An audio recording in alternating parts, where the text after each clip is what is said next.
जैसे जैसे economy grow करती है, जनसंख्या के स्वभाव में वैसे वैसे परिवर्तन भी आता है। आज के इस लेक्चर में मैं आप लोगों के साथ भारत की जनसंख्या के स्वभाव में 2014 से लेकर के 2024 तक क्या परिवर्तन आया है, हम वो डिस्कस करने वाले हैं। साथ में हम डिस्कस करेंगे कि इन परिवर्तनों का आपके लाइफ में या फिर आपके इकोनॉमी पे क्या प्रभाव पड़ रहा है या फिर पड़ने वाला है। एंड फाइनली हम डिस्कस करेंगे कि इस टॉपिक से यानी डेमोग्राफी से आपके एग्जाम में किस किस तरह के क्वेश्चंस आने की संभावना है। तो बच्चों, बिना देर के हुए चलते हैं स्क्रीन पे। सबसे पहले मैं आपको बताऊं कि यदि भारत की जनसंख्या का डेटा हम देखते हैं 2014 से लेकर के 2024 तक, तो हमें पता चलता है कि अब भारत में बच्चे कम जन्म ले रहे हैं। पहला पॉइंट। दूसरा पॉइंट कि अब भारत में बच्चे कम मर रहे हैं। एंड तीसरा पॉइंट कि अब बच्चों को बेहतर स्वास्थ्य सुविधाएं मिल रही हैं। ये तीन मेजर पॉइंट है भारत की जनसंख्या के स्वभाव में परिवर्तन का 2014 से लेकर के 2024 के बीच में। आइए अब इसको थोड़ा डेटा के टर्म्स में हम इसको देख लेते हैं। सबसे पहले हम देखते हैं कि जन्म दर क्या है ना बच्चों? जन्म दर जन्म दर जन्म दर क्या है ना? आपको पता है बच्चों जन्म दर क्या होता है? बर्थ रेट पता है? नहीं पता है? बर्थ रेट क्या होता है? जल्दी से बता दीजिए। यदि आपको बर्थ रेट आता है तो फटाफट जल्दी से बताइए। बर्थ रेट होता है कि कितने बच्चे जन्म ले रहे हैं आउट ऑफ 1000 पॉपुलेशन, यानी हर 1000 पॉपुलेशन पे एक साल में कितने बच्चे जन्म ले रहे हैं। ध्यान रखिएगा, एक साल वाला कंसेप्ट आप कंफ्यूज मत होइएगा। कई बार आपके एग्जाम में पूछ देता है कि बर्थ रेट का को डिफाइन करिए, तो कैसे? Number of birth divide by 1000 population in 1 year, in 1 month या फिर 1 क्वार्टर। तो इस तरह की कंफ्यूज मत होइएगा, मतलब इस तरह के स्टेटमेंट में आप कंफ्यूज मत होइएगा। तो बर्थ रेट होता है number of birth out of 1000 population in a 1 year. Clear है? सो इसको हम इस तरीके से आप डिफाइन कर सकते हैं बच्चों कि नंबर ऑफ बर्थ, ये देखिए, number of birth out of 1000 population, out of 1000 population in a year. Clear है बच्चों? एक साल में 1000 पॉपुलेशन पे कितने बच्चे जन्म लेते हैं। क्लियर है? इस बात को ध्यान रखिए। अब इसमें थोड़ा सा ना हम डेटा लगाते हैं बच्चों। देखिए डेटा क्या है, डेटा क्या कह रहा है।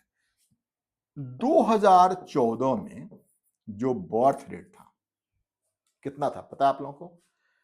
21, माने 21 बच्चे एक साल में 1000 पॉपुलेशन पे जन्म लेते थे। तो ये था 21। और यदि इसी को हम 2024 में देखें तो ये आ गया 18.3, यानी बर्थ रेट हमारा घटा है। बर्थ रेट घटा है, इसका मतलब यह है कि अब बच्चे भारत में कम जन्म ले रहे हैं।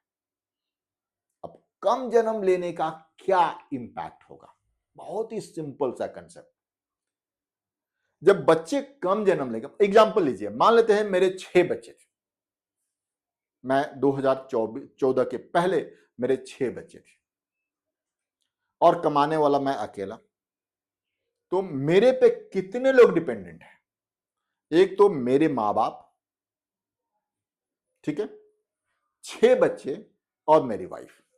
यदि मां बाप को वहां से हटा भी दिया जाए तो 6 बच्चे, मेरी वाइफ और मैं मेरे ऊपर डिपेंडेंट है। टोटल 7 लोग मेरे ऊपर डिपेंडेंट है। लेकिन यदि यही बच्चों की संख्या 2 हो गई तो डिपेंडेंसी रेशियो कितना हो गया? 3, यानी 3 बच्चे और एक मेरी वाइफ, मान लेते हैं वो जॉब नहीं करती हैं, तो 3 लोग मेरे पे डिपेंडेंट है। तो पहले एक बंदा कमाने वाला था और 7 लोग खाने वाले थे, 8 लोग खाने वाले थे। मैं भी तो था, मैं भी तो खाऊंगा। 6 बच्चे, मेरी वाइफ और मैं, 8 लोग खाने वाले। मैं अकेला कमाने वाला, 8 लोग खाने वाले। लेकिन अब क्या है, यदि 2 बच्चे हैं तो मैं अकेला कमाने वाला, अब 3 ही लोग खाने वाला। इसका मतलब यह हुआ कि यहां पे डिपेंडेंसी रेशियो घट रहा है। क्या हुआ बच्चों, ये डिपेंडेंसी रेशियो घटेगा। डिपेंडेंसी रेशियो घटता है ना बच्चों। डिपेंडेंसी रेशियो घटेगा तो इसका सबसे पहला इंपैक्ट हुआ कि आप बेहतर लाइफ जी रहे हैं। आप अपने बच्चों को बेहतर शिक्षा दे पाएंगे, बेहतर स्वास्थ्य सुविधाएं दे पाएंगे, बेहतर रहने की व्यवस्था दे पाएंगे, यानी स्टैंडर्ड ऑफ लिविंग बढ़ेगा। क्लियर? जब ये सारी चीजें आपको अच्छी मिलेगी, अच्छा एजुकेशन मिलेगा, अच्छा शिक्षा मिलेगा, अच्छा स्वास्थ्य सुविधाएं मिलेगी, तो फिर जो फ्यूचर में जो वर्कफोर्स तैयार होने वाला है वो क्वालिटी वर्कफोर्स होगा, वो इफिशिएंट वर्कफोर्स होगा और हर बंदे की प्रोडक्टिविटी ज्यादा होगी, जिससे जिससे क्या होगा, मतलब हर बंदा अब ज्यादा आउटपुट प्रोड्यूस करेगा, यानी जीडीपी बढ़ेगा, पर कैपिटा इनकम बढ़ेगा, यानी हर आदमी ऑन एवरेज एक आदमी की कमाई बढ़ेगी और इससे नेशनल इनकम बढ़ने वाला है। क्लियर बात? क्लियर है बच्चों? तो ये सारी चीजें होती है इसे। दूसरी चीज, यदि हम दूसरी तरफ मृत्यु दर की बात करें, यानी डेथ रेट की बात करें, मृत्यु दर की यदि हम बात करें बच्चों, मृत्यु दर, मृत्यु दर यानी हम डेथ रेट की यदि हम बात करें, यहां पे डेथ रेट की बात करें तो ये क्या होता है पता है आप लोगों को बच्चों? डेथ रेट क्या होता है पता है? Number of death out of पर 1000 बर्थ, ये ध्यान रखना है। वहां पे पर 1000 पॉपुलेशन था, यहां पे पर 1000 बर्थ, मतलब 1000 बच्चों ने जन्म लिया, उसमें से कितने बच्चों ने अपना पहला पहला जन्मदिन नहीं मनाया, है ना? तो उसे आप क्या कहते हैं बच्चों? यहां पे ये देखिए नंबर ऑफ डेथ, ये देखिए नंबर ऑफ डेथ, ये कई बार क्वेश्चन पूछता है बच्चों, number of death over 1000 birth, 1000 birth, ये ध्यान रखना बच्चों, है ना? 1000 birth, number of death over 1000। यदि इसको हम यदि डेटा में देखें बच्चों, इसको यदि आप डेटा में देखते हैं तो इस तरह का आपको एक डेटा बन रहा है। देखिए प्लीज क्या डेटा बन रहा है, देखिए 2014 की यदि हम बात करें तो ये था 6.7, यानी अप्रोक्सीमेटली 7 बच्चे नहीं बचते थे। 1000 बच्चे जब जन्म लेते थे उसमें 7 बच्चे नहीं बचते थे, यानी 7 बच्चों ने अपना हैप्पी बर्थडे नहीं मना पाते थे। ठीक है? दूसरी चीज यहां देखिए, यदि हम यही चीज 2024 की बात करें तो यहां पे 6.4 है, यानी यानी डेथ रेट घटा है 0.3% से, घटा है। इसका मतलब क्या है?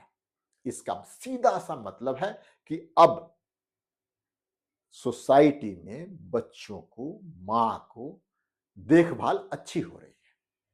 आप देख रहे हैं आशा वर्कर्स जो हैं काफी अच्छा काम कर रही हैं। अब हमारे पास स्वास्थ्य सुविधाएं बेहतर मिल रही हैं, बेहतर हॉस्पिटल्स हैं, बेहतर नर्स है, आप ट्रेंड नर्सेज हैं, क्योंकि आप देखिए एएनएम जीएनएम काफी कुछ कोर्सेज खुल गए। तो अब हमारे पास एएनएम जीएनएम आप मतलब नर्सेज बेहतर हैं, दवाइयां बेहतर हैं, टीकाकरण बेहतर हो रहा है, हॉस्पिटल्स बेहतर हैं, डॉक्टर्स बेहतर हैं, मतलब ये सारी चीजें अब बेहतर हो रही है, जिससे हमारा डेथ रेट क्या हुआ है बच्चों? डेथ रेट घटा है। अब डेथ रेट घटने का क्या इंपैक्ट हो सकता है? देखिए डेथ रेट